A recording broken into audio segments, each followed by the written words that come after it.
শিক্ষায় এগিয়ে গেলেও কর্মসংস্থানে পিছিয়ে ময়মনসিংহের ধোবাউড়া সমতলের নৃগোষ্ঠীর মানুষ। শিক্ষার হার প্রায় ৯৫% হলেও কর্মসংস্থান মাত্র ২৫%। ফলে অর্থনৈতিক মুক্তি এখনও অধরা। সরকারি বেসরকারি উদ্যোগের পাশাপাশি আত্মকর্মসংস্থানের সুযোগ বাড়ানোর দাবি তাদের।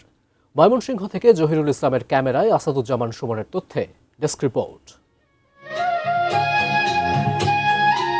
ভারতের মেঘালয় সীমান্ত ঘেঁষা ধোপাউড়ায় গারো, হাজং, হদিও, বানাই সহ বিভিন্ন নিজাতি গোষ্ঠীর বাস। ২০২৪ সালের শুমারি অনুযায়ী উপজেলাটিতে তাদের জনসংখ্যা প্রায় ৫০,০০০। এই জনগোষ্ঠীর একজন দক্ষিণ মাইসপাড়া জাঙ্গালিয়াপাড়া গ্রামের সগেন্দ্র হাজং।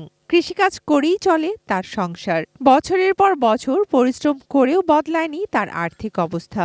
আমরা লেখাপড়া করতে পারি নাই বলে আমাদের কোনো চাকরি নাই। সরকারি সুযোগ সুবিধা বলতে মনে করেন যারা টুকটাক লেখাপড়া আছে যে কোনো সংস্থায় ইঞ্জিনিয়াররা মনে করে চাকরিজীবী করে, আর যাদের নাই তারা তো মানে কোনো সংস্থা বা কোনো জায়গায় চাকরি করবে, ওদের কোনো পথ নাই। ১৯৭৭ সাল থেকে ওয়ার্ল্ড ভিশনের উদ্যোগে শিক্ষা ও কর্মসংস্থানের সুযোগ সৃষ্টি হয় এই জনগোষ্ঠীর। তবে ২০১৭ সালে সংস্থাটি চলে যাওয়ার পর অনেকেই কর্ম হারিয়ে বেকার হয়ে পড়েন। শিক্ষার হার বাড়লেও সরকারি চাকরির সুযোগও সীমিত।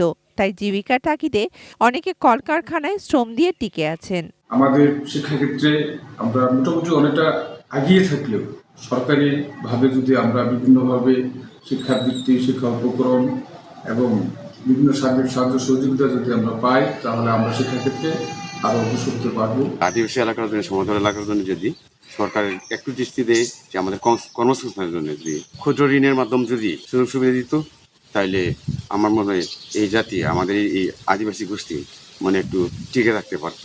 শিক্ষায় অগ্রগতি এলেও কর্মসংস্থানের সুযোগ সীমিত হওয়ায় অর্থনৈতিকভাবে স্বাবলম্বী হতে পারছেন না অনেকেই। সরকারি চাকরিতে সুযোগ এবং আত্মকর্মসংস্থানের ব্যবস্থা বাড়াতে সরকারের প্রতি আবেদন তাদের।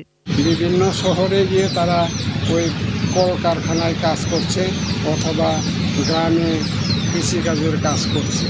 কাজেই অর্থনৈতিক দিক দিয়ে আমাদের এই গারো সমাজ, গারো আদিবাসী সমাজ এখনো অনেক পিছিয়ে।